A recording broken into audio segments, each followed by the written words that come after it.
Et donc Laurent Ponce, donc moi je connais très bien Ionis parce que j'ai fait Subbiotech et donc en spécialité marketing, j'ai suivi un cursus entrepreneuriat et donc voilà, maintenant on fait de l'accompagnement d'entreprises innovantes. À l'agence de développement également. À l'agence de développement. Voilà. Donc vous avez devant vous, pardon. Juste que je règle le son, ouais. Puis vous pouvez me mettre un peu, je suis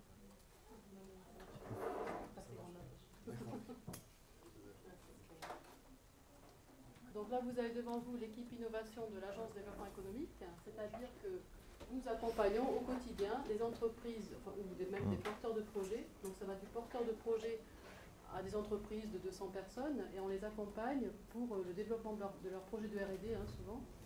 Mais bon, aussi des recherches de locaux, enfin bon, ça on vous détaillera nos services. Mais sachez que nous sommes quotidiennement auprès des entreprises innovantes. Voilà, donc je pense que si vous êtes ici, c'est que vous avez sûrement des projets innovants à développer. Donc certains d'entre vous étaient déjà présents lorsque j'étais venu présenter les services de l'agence. On va essayer de le faire de manière un petit peu différente pour ne pas vous ennuyer. Alors l'agence développement économique,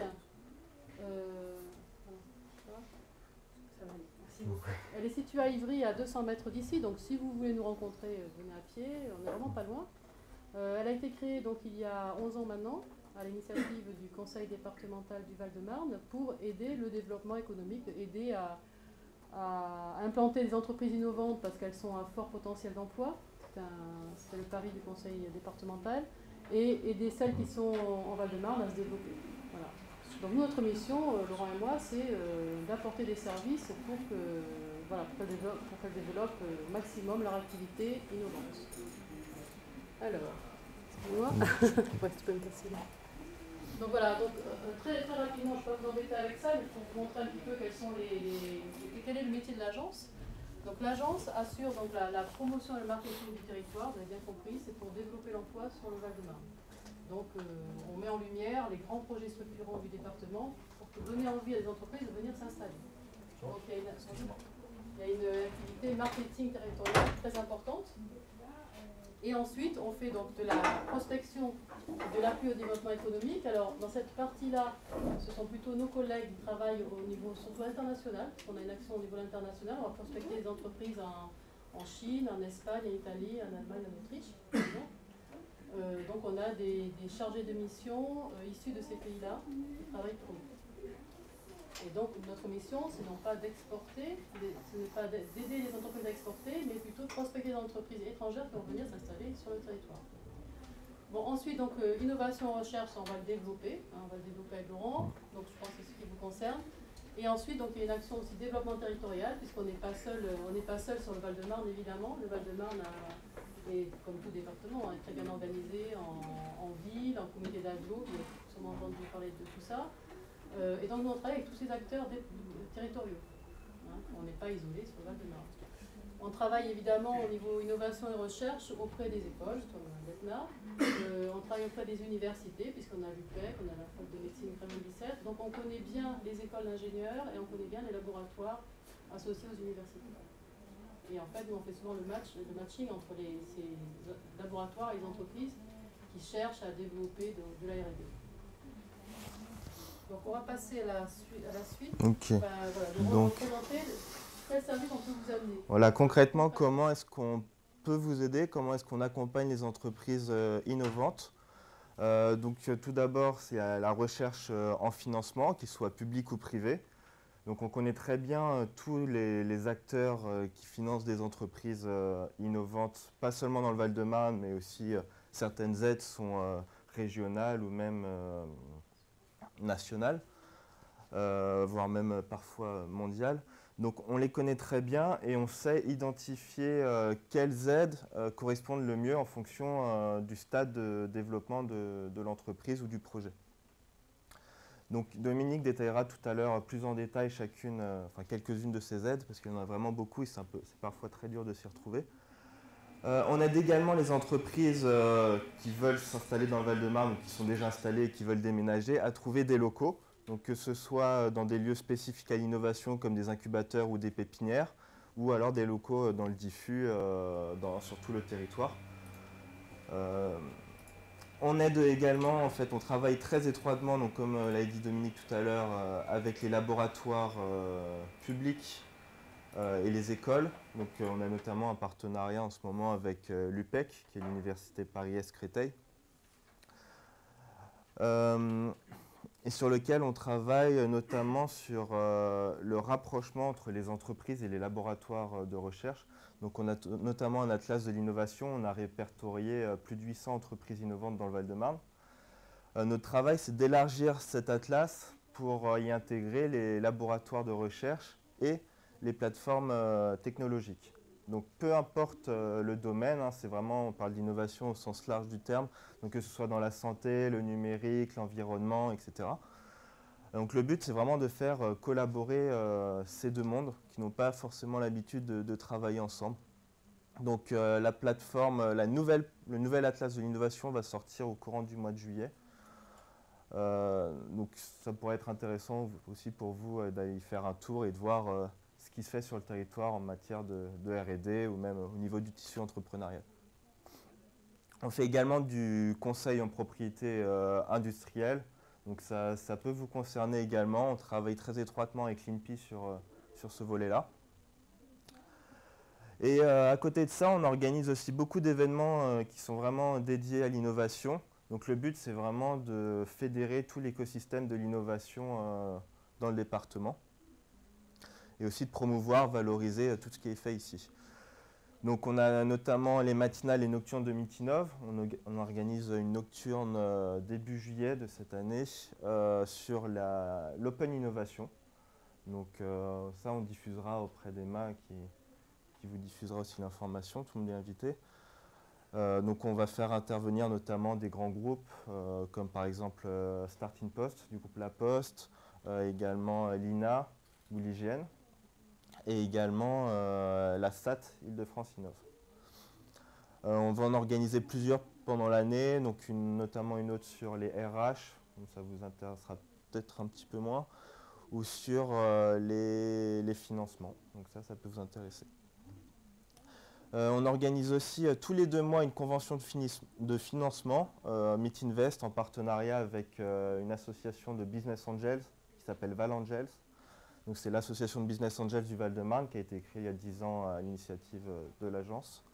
Donc là, le but, c'est vraiment de pouvoir rencontrer des business angels. Donc il y a une présentation qui dure toute une matinée. Donc la présentation, c'est 2 heures sur qu'est-ce qu'une levée de fonds, comment faire une levée de fonds, qu'est-ce qui intéresse un investisseur. Donc c'est très intéressant. Et les 2 heures d'après, c'est des rendez-vous individuels entre les startups et les business angels. Donc là, c'est vraiment le but de ces conventions de financement, c'est vraiment d'avoir une première approche avec des business angels. Il n'y a rien de très formel, c'est vraiment une première rencontre et de voir qu'est-ce qui peut être fait ensemble. On organise également les rendez-vous de l'innovation. Donc le prochain se tiendra en mai. Et donc là, en fait, le but, c'est en une après-midi de faire rencontrer des startups et des financeurs de l'innovation. Donc seront présents notamment BPI France, Paris Région Entreprise, Réseau Entreprendre du Val-de-Marne, VMAPI, l'INPI.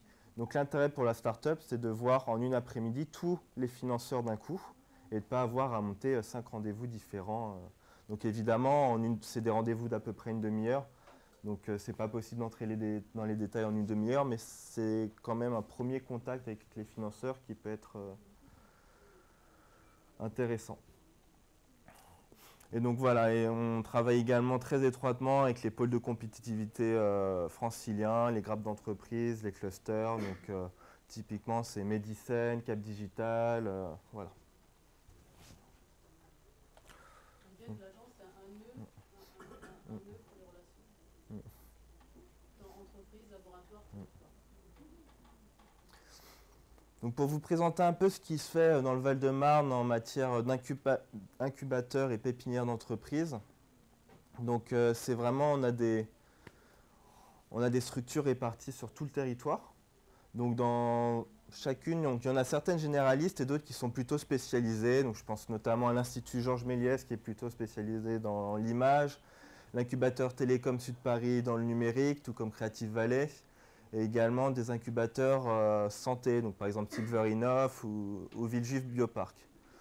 Donc si un jour, dans le cadre de la création de votre entreprise, vous recherchez des locaux, n'hésitez pas à nous voir, on peut vous mettre en relation avec tout ce tissu d'incubateurs et pépinières. Donc qui présente vraiment un avantage dans le sens où l'entrepreneur n'est pas tout seul, il fait partie d'un écosystème vivant avec tout autour de lui voilà, d'autres entrepreneurs avec qui partager. Donc on peut voir qu'au niveau de la recherche et de l'innovation, dans le Val-de-Marne, on a vraiment beaucoup de choses qui se font. Donc là, c'est une carte qu'on pourra vous transmettre aussi, qui est classée par secteur d'activité. Donc on voit notamment que toute la zone dans laquelle on est vraiment très riche dans tout ce qui est numérique, donc avec beaucoup d'écoles d'ingénieurs. On voit bien que le numérique et la santé sont Ouais. deux grands domaines de Val-de-Marne. Au niveau voilà, des sources de financement, donc là c'est vraiment un petit aperçu de ce qui se fait, ça nous donne vraiment une image globale donc, de tous les types de financements différents qui existent. Donc il y a notamment des aides avant la création d'entreprise, des aides après la création d'entreprise. Il peut s'agir de prêts d'honneur, de subventions, d'avantages fiscaux. Donc c'est vraiment très vaste, il y a beaucoup de possibilités. Peu importe le stade de développement de l'entreprise. Donc ce qui est important, c'est de pouvoir cibler ceux qui vont vous intéresser. Donc, je vais laisser Dominique vous détailler les différentes aides. Qui a un projet de création d'entreprise? D'accord. Vous êtes au stade de projet, vous n'avez pas créé l'entreprise. Qui a créé l'entreprise? Personne.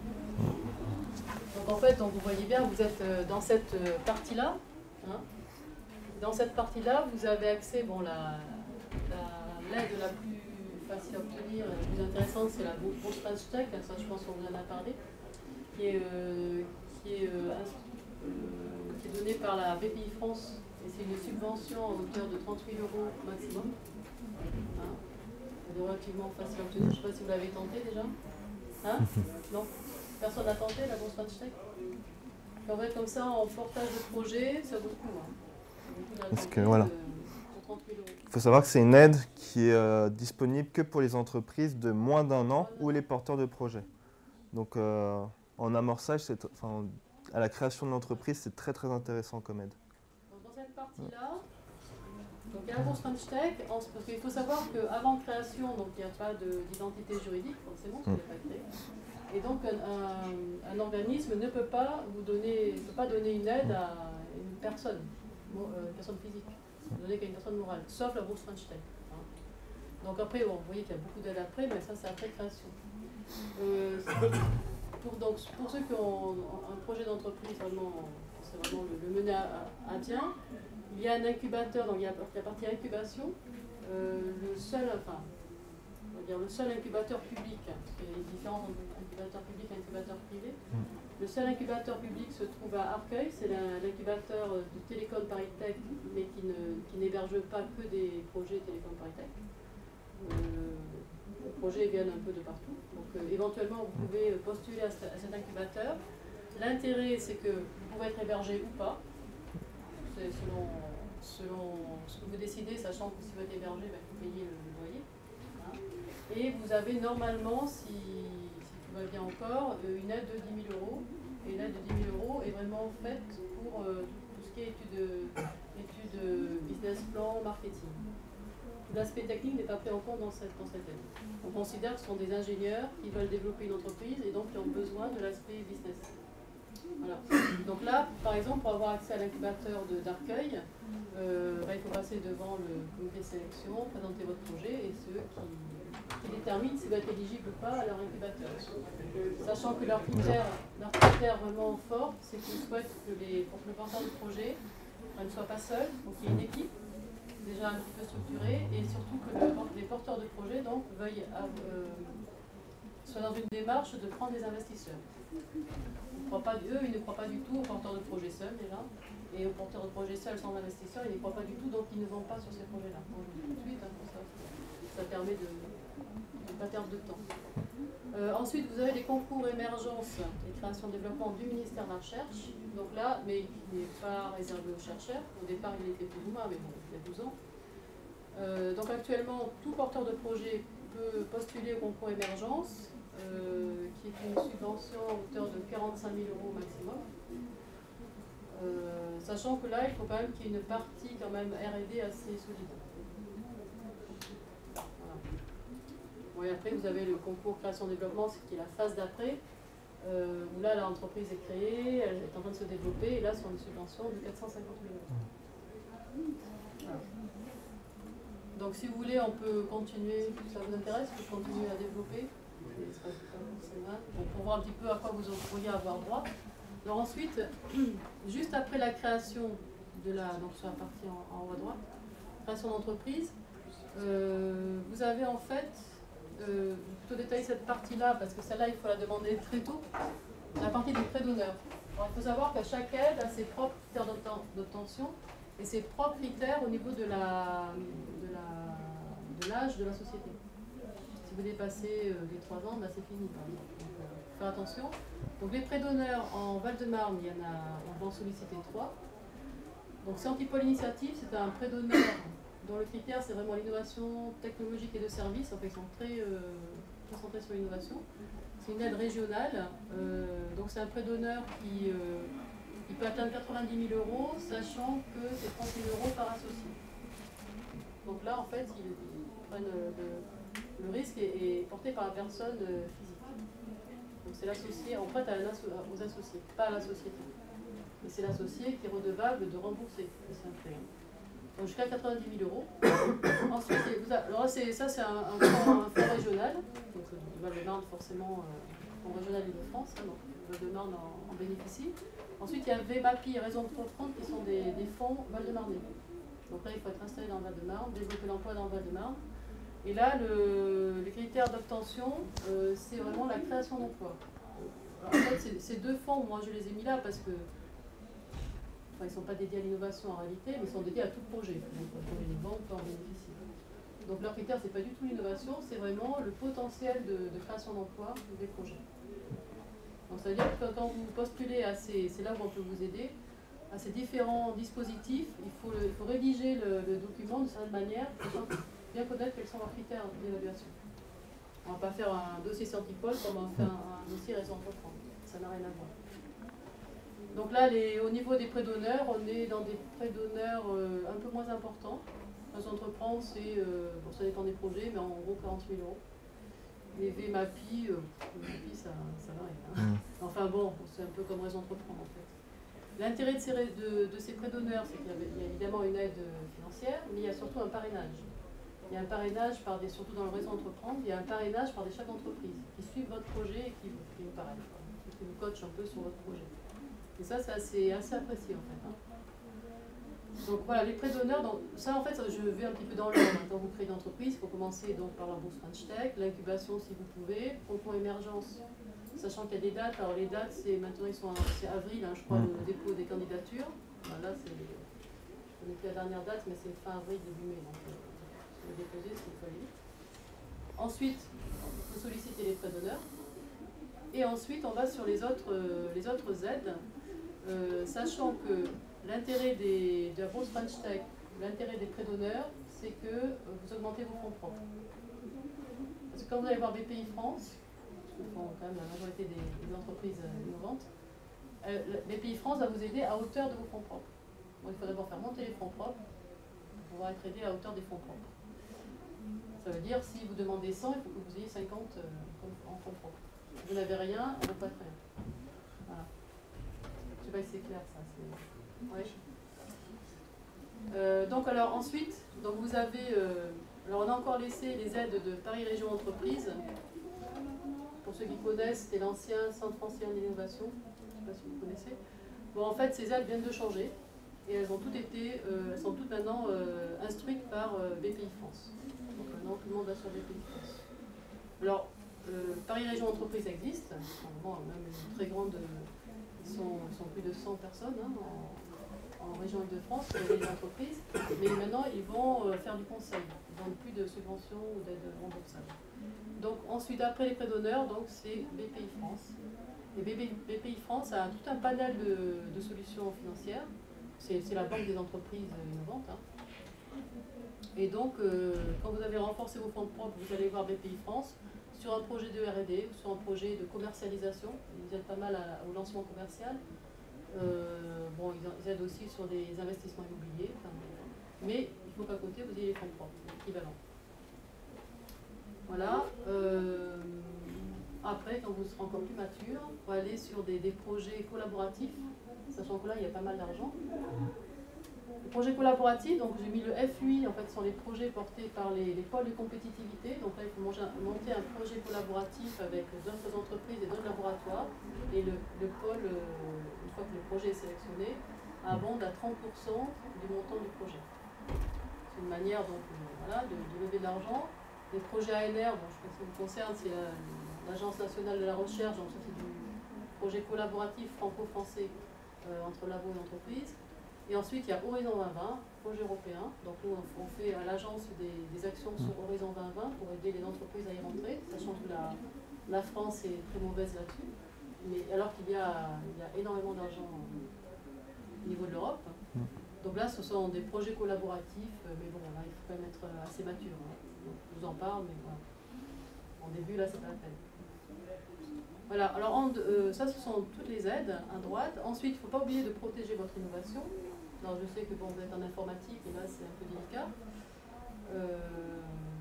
Mais il y a des manières d'écrire le brevet pour parfois protéger des applications informatiques, sachant que normalement, un logiciel est protégé par le droit d'auteur. Voilà. Et non pas par un brevet. Et s'il a une application industrielle, il est possible qu'un conseil à propriété industrielle vous rédige ça suffisamment bien pour que ça passe comme un brevet. Mais vous pouvez avoir, donc je vous ai mis aussi le prédiagnostic INPI. Donc c'est un service proposé par l'Institut national de la propriété industrielle, un service gratuit qui permet d'étudier votre projet, faire la recherche en priorité et vous donner un rapport sur quel est l'état de la concurrence en termes de brevets. C'est intéressant, on l'utilise beaucoup pour les entreprises. Hein. Donc là, en fait, sur votre droit, en haut à droite, ce sont les aides publiques à l'innovation, données par les acteurs publics. Et ensuite, vous avez la partie investissement, donc là, on n'a pas d'aide, c'est l'investissement par des acteurs privés. Donc, comme disait Laurent, donc, vous avez Val Angels, c'est un réseau de business angels qu'on a monté dans le Val-de-Marne pour aider les entreprises val-de-marnaises, mais qui aident aussi les entreprises à Paris, qui ne sont pas limitées au Val-de-Marne. Donc là, nous, on fait des permanences tous les 2 mois avec eux. Et donc, on invite les porteurs de projets ou des entreprises à venir présenter leur projet, après voir si ça intéresse des investisseurs. Il y a BPI France qui investit maintenant aussi dans les entreprises. Et puis après, vous avez des conventions d'investissement avec des capitaux risqueurs. Donc là, c'est un petit peu le niveau dessus. Bon, là, forcément, les investisseurs prennent des parts dans le capital. Hein. Donc, c'est pas des aides, ça, c'est des parts dans le capital. Et vous avez sur la gauche, en fait, ce qu'il ne faut pas oublier, c'est les avantages fiscaux, qui sont en fait une grande aide. Et la meilleure aide à l'innovation, c'est quand même le CIR, le crédit impôt recherche, dont on entend beaucoup parler. Ça vous permet de défiscaliser, quand vous aurez monté votre entreprise, que vous faites de la R&D, vous défiscalisez la partie R&D. Donc ça veut dire, c'est un peu contraignant, parce qu'il faut tenir une fiche des temps.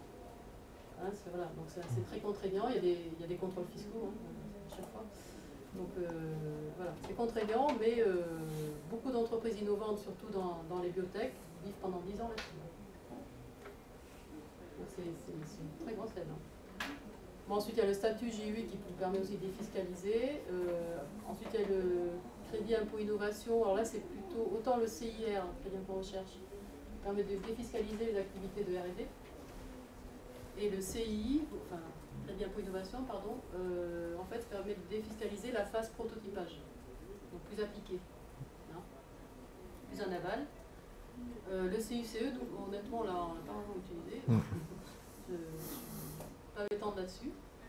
Donc vous voyez que c'est assez complexe et là, en fait, on l'a vraiment synthétisé. C'est rare d'avoir un tableau comme ça. Ce qui est important, c'est de connaître ces aides, évidemment, mais c'est aussi de connaître les organismes qui gèrent ces aides.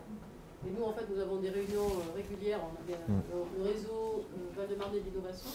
On se réunit 2 fois par an autour de la table. Il y a tous ces gens-là qui sont autour de la table et on partage les dossiers, etc. Donc on les connaît vraiment très très bien. Quand on fait les rendez-vous d'innovation, on invite toutes ces personnes, tous ces représentants à l'agence du Val-de-Marne ici à Ivry. Ils sont tous là et ils reçoivent les porteurs de projet. Donc l'intérêt, c'est que nous, on peut accélérer les dossiers, on connaît très bien les procédures et puis ce à quoi vous avez droit. Donc voilà, c'est quand même une bonne aide. Donc, je ne sais pas si vous avez sûrement des questions là-dessus, ou je vous ai assommé. Bah vous, après, vous êtes dans la partie en haut à gauche. Hein. Ouais. Quel type d'entreprise ou de personnes qui ont créé leur entreprise ont eu accès à la bourse French Tech? Bah nous, on en a eu, on le propose régulièrement, mais régulièrement, ils ont eu. C'est une aide qui est relativement facile à voir. C'est une aide qui est aussi très récente en fait. Ça date de janvier 2014. Et en fait, en 2014, l'an dernier, elle n'était accessible qu'aux entreprises innovantes, mais de l'innovation non technologique. Donc c'est innovation d'usage ou de service. Typiquement, une application mobile qui proposait un nouveau service, ça rentrait dedans. L'an dernier, elle a eu beaucoup de succès. À partir d'octobre, il n'y avait plus aucun fonds. Et donc là, depuis janvier 2015, il y a à nouveau des fonds et ils l'ont élargi à tout type d'entreprises innovantes, en fait, donc même de l'innovation technologique. Mais donc les champs sont assez larges. C'est pour ça que c'est souvent la première aide qu'on conseille.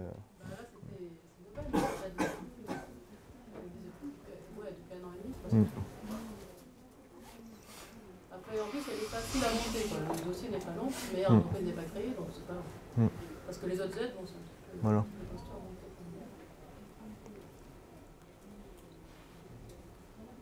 Alors, quels sont vos projets d'entreprise?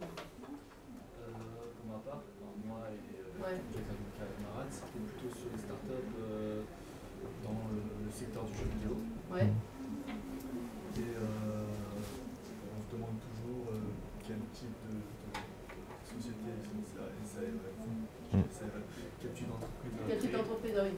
Et aussi les aides par rapport à ça. D'accord. Alors au niveau du statut d'entreprise, bon, le plus simple c'est la SARL, hein, bien sûr.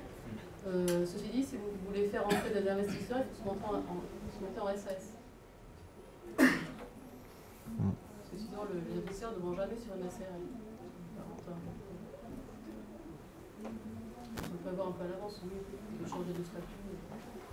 Alors après, au niveau de ces statuts, nous on va surtout des SARL et des SAS. On va parfois des SCOP, des coopératives, soit aussi. C'est en gros ce qu'on voit. Hein, est-ce que vous voyez parfois des EURL? Des URL, bah, oui, c'est des CRL personnels, quoi. Oui. Bah oui, il faut monter un URL, mais vous n'aurez pas d'investisseur. On peut faire entrer d'investisseurs. À ce moment-là, il faut vraiment passer sur une SAS, c'est ça? Une SAS, peut-être. Mais sinon, je vois que le financement, c'est vraiment en rapport avec l'innovation. Avec l'innovation, oui. Ouais, voilà. Là, nous, on présente ça aujourd'hui. Oui, nous, en fait, on travaille que là-dessus. À titre personnel, voilà, la création de jeux vidéo, ça n'a rien d'innovant, on va dire. Du coup, comment ça peut se passer au niveau de ces aides-là? En théorie, je pense pas que ça puisse marcher, en fait. Il n'y a rien d'innovant dans ce que vous développez? On va utiliser de nouvelles technologies, mais après, en soi, je pense pas que ça révolutionne non plus le marché. Oui, mais ce sont des nouveaux services, non? Non. Parce que nous, on voit pas mal de projets de plateformes qui ne sont pas innovants, technologiquement, mais c'est un nouveau service.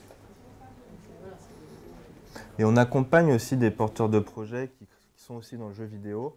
Il y a toujours moyen de trouver une innovation que ce soit une technologie qui n'a jamais été utilisée dans un jeu vidéo avant, même si ça existe déjà avant. On ne vous demande pas de recréer une technologie, mais ça peut être juste l'application qui est innovante en elle-même.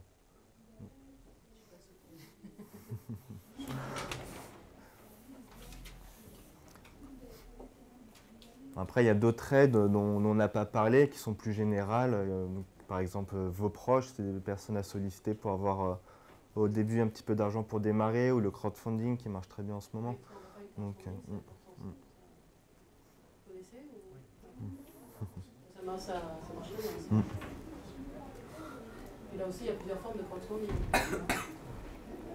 Vous avez une idée de l'évolution de la loi par rapport au crowdfunding, particulièrement en France? L'évolution Je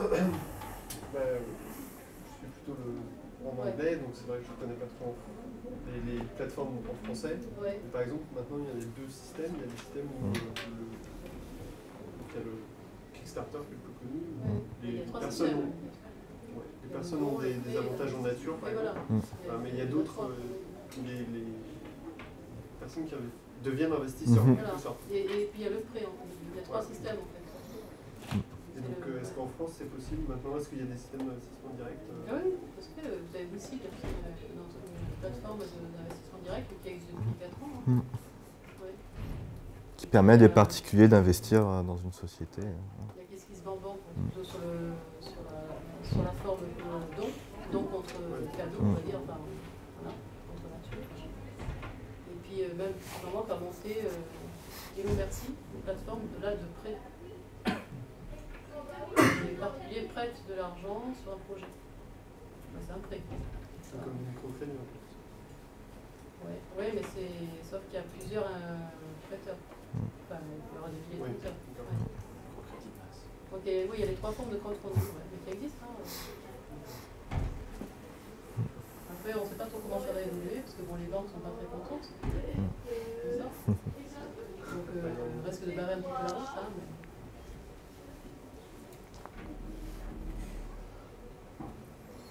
Le crowdfunding, c'est assez génial. Hein. Ça a apporté l'oxygène dans la chaîne de financement. Il y a aussi Ulule. Ulule, je crois que c'est du don, une forme de don, je crois. Alors nous, on les a fait intervenir à l'agence. On a fait des matinales sur le crowdfunding. On a présenté ça. C'est vrai qu'on leur ajoute le crowdfunding. Est-ce qu'il y a d'autres questions? Après, on va vous laisser nos cartes, et puis si vous voulez qu'on se rencontre pour que vous nous parliez de vos projets. Pas de soucis, on est disponible. Il n'y a plus de questions? Bon, écoutez, c'était bon après-midi. Merci.